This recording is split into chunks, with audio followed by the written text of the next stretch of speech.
नमस्कार, मैं चंद्र उपाध्याय आप सभी लोग का बहुत बहुत स्वागत है। मैं अभिनंदन करता हूं आपके अपने YouTube चैनल साइकोलॉजी वाले गुरुजी में। आज की क्लास में हम BA थर्ड ईयर पंचम सेमेस्टर मनोविज्ञान पेपर फर्स्ट यूनिट सेकेंड के जिस महत्वपूर्ण टॉपिक के बारे में बात करने वाले हैं वह है नवजात विकास। नवजात विकास में क्रियात्मक क्षमता या गामक क्षमता का विकास कैसे होता है, इसके बारे में हम जानने वाले हैं। यानी कि जब बच्चा माँ के गर्भ से पैदा होता है तो उसे हम नवजात शिशु कहते हैं या नियोनेट कहते हैं। ठीक है, तो उसमें मोटर एबिलिटी यानी कि क्रियात्मक विकास क्या होता है, इसके बारे में हम चर्चा करने वाले हैं। तो बच्चा माँ के गर्भ में लगभग 280 दिनों तक रहता है। उसके बाद वो क्या है, माँ के गर्भ से बाहर होता है।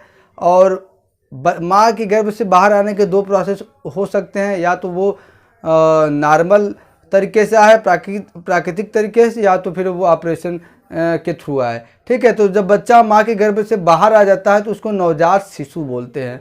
तो नवजात शिशु में क्या क्रियात्मक विकास होता है, क्या गामक विकास होता है, इसी के बारे में हम चर्चा करने वाले हैं। तो देखिए, पहले क्रियात्मक विकास क्या होता है इसको हम समझ लेते हैं। देखिए, बालक को जन्म के बाद वातावरण के साथ समायोजन करना सीखना पड़ता है। इसके लिए बालक को अपने भीतर अनेक प्रकार के क्रियात्मक कौशल तथा क्षमताओं का विकास करना पड़ता है। जब बच्चा माँ के गर्भ में रहता है तो उसका एक अलग वातावरण होता है। जैसे ही बच्चा माँ के गर्भ से बाहर आता है तो वो इस अपने पास पड़ोस अपने वातावरण के साथ उसे क्या है, एक समायोजन स्थापित करना होता है। क्योंकि माँ के गर्भ में उसे उस हिसाब से उसे पोषण मिलता है कि वो वहाँ पे अच्छे से सुरक्षित रहता है। लेकिन जैसे वो आता है बाहर, ठंडा गर्म, उसके बाद और भी तमाम तरह के बैक्टीरिया जो है उसके शरीर पर अटैक करते हैं। तो उनके साथ तालमेल और उसके साथ समायोजन बैठाना बहुत ज़रूरी होता है। इसके लिए बच्चों में क्या होता है, कुछ क्रियात्मक कौशलों या गामक कौशलों का अपने अंदर विकास करना होता है, जो उसके सर्वांगीण विकास के लिए सहायता होते हैं, या जो उसको आगे बढ़ने के लिए, या जो उसको स्वावलंबी बनने में सहायक होते हैं। जैसे वस्तुओं को पकड़ना, उठना, चलना, चढ़ना, दौड़ना, भागना, खाना पीना आदि। ठीक है, क्योंकि आप जानते हैं कि जब बच्चा पैदा होता है तो निशाहा होता है, वो पूरी तरह माँ पे ही निर्भर होता है। लेकिन जैसे जैसे बच्चों में मोटर एबिलिटी का विकास होता है वो बच्चा अपने आप पर निर्भर होता जाता है। हल्लाक 1990 कहते हैं कि नाड़ी केंद्रों, नाड़ियों और मांसपेशियों की समन्वित क्रियाओं द्वारा शारीरिक गतिविधियों पर नियंत्रण के विकास को ही क्रियात्मक विकास कहते हैं।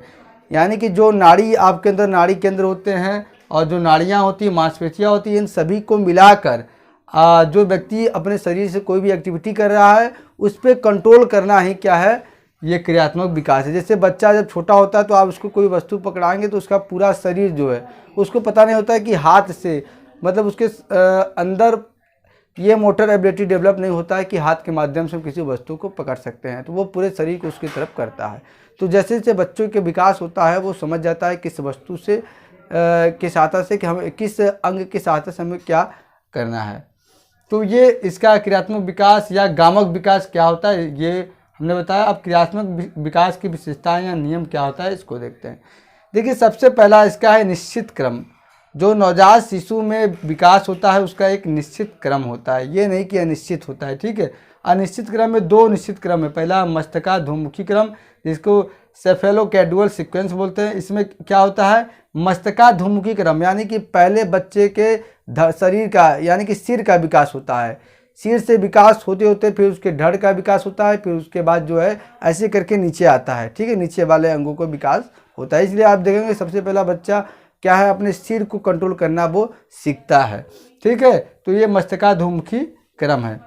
फिर निकट दूर क्रम क्या है, इसमें क्या है, सेंटर से दूर की तरफ, यानी कि जो ऐसे अंग जो सेंटर में है, ठीक है, सेंटर में है, उनका विकास या उनमें पहले मोटर एबिलिटी आती है, जो बाद में है, जो दूर है, उनमें बाद में मोटर एबिलिटी आती है।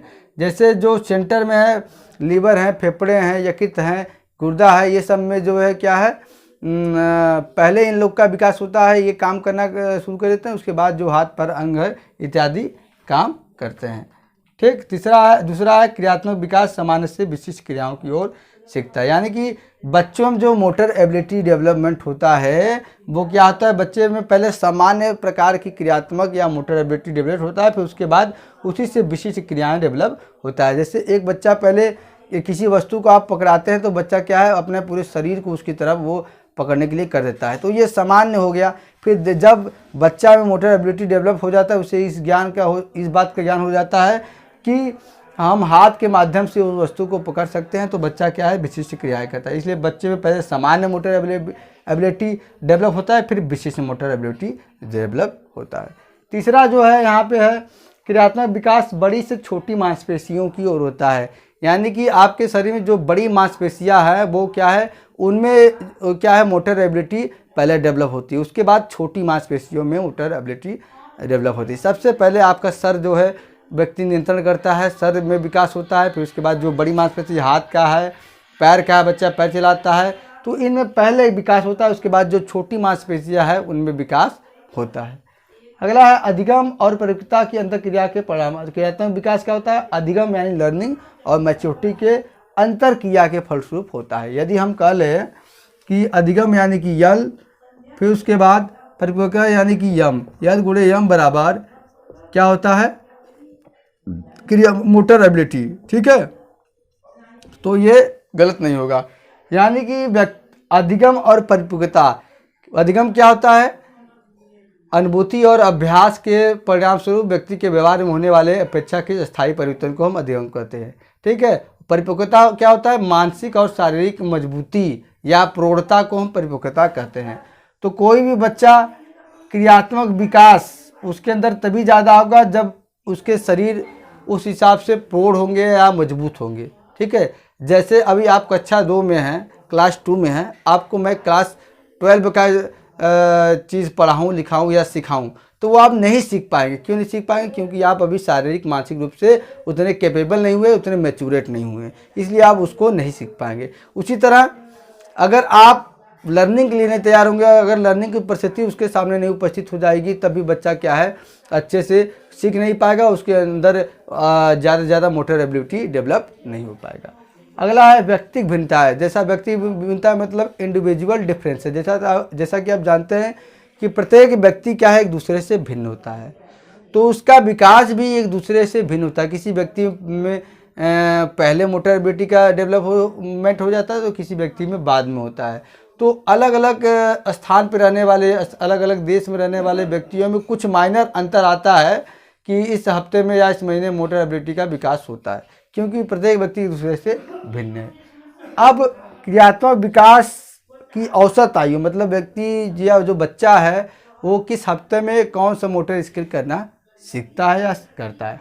तो देखिए 6वें हफ्ते का जब शिशु होता है तो शिशु को ऊपर की अगर सीधा पकड़ा जाता है तो वह सिर को सीधा, दृढ़ व उन्नत बनाए रखता है, ठीक है। अगर उसको सीधा पकड़ा जाता है तो वो सिर को ऐसे, ठीक है, दृढ़ और उन्नत मजबूत बना रखता है, ठीक। दूसरे माह में क्या, अगर पेट के बल पे आप शिशु को लेटाए जाएंगे तो वो हाथों के सहारे अपने आप को ऊपर उठा लेता है, ठीक है। फिर दूसरे महीने में क्या है, करवट से लेटा बच्चा पीठ की ओर आ जाता है। करवट से अगर आप लेटाए हैं तो बच्चा पीठ की ओर आ जाता है। तीसरे महीने और 3 हफ्ते में क्या करता है, क्यूब को दृढ़ता से पकड़ना, कोई भी चीज़ उसको मजबूती से पकड़ता है, उसके हाथों में ये मोटर स्किल डेवलपमेंट हो जाती है। 4.5 माह में क्या होता है, पीठ के बल लेटा बच्चा करवट ले सकता है, इस करवट भी उस करवट भी, ये मोटर एबिलिटी उसमें डेवलप हो गई रहती है। 7 माह का बच्चा क्या होता है, बिना सहारे अकेले बैठना और घुटनों से क्या हो रेंगना अब शुरू कर देता है, ठीक है। 8 माह का बच्चा क्या करता है, किसी चीज़ को पकड़कर खड़े होने की कोशिश करता है, ये मोटर एबिलिटी उसमें डेवलप हो जाती है। 9 माह और 3 हफ्ते का बच्चा क्या करता है, हाथ थपथपाने का खेल खेलता है। 11 माह का बच्चा कहता है अकेले बिना सहारे के खड़े होने की मोटर एबिलिटी उसमें डेवलप हो जाती है। 11 माह 3 हफ्ते का बच्चा क्या करता है, 2 क्यूब को एक के ऊपर एक रखना। तो ये मोटर स्किल है जो नवजात शिशु में डेवलप होता है। तो आज की क्लास में हमने आपको बताया कि नवजात विकास क्या होता है और उसमें क्रियात्मक या गामक विकास जिसको मोटर कैपेसिटी या मोटर एबिलिटी कहते हैं वो क्या होता है। इस टॉपिक का आपको नोट्स वीडियो के डिस्क्रिप्शन बॉक्स में मिल जाएगा, जहां से आप चेकआउट करके अपने नोट्स को डाउनलोड कर सकते हैं। तो चलिए आज की क्लास में इतना ही, मिलते हैं हम अपने अगले क्लास में, तब तक के लिए आप सभी का बहुत बहुत धन्यवाद। जय हिंद, जय भारत।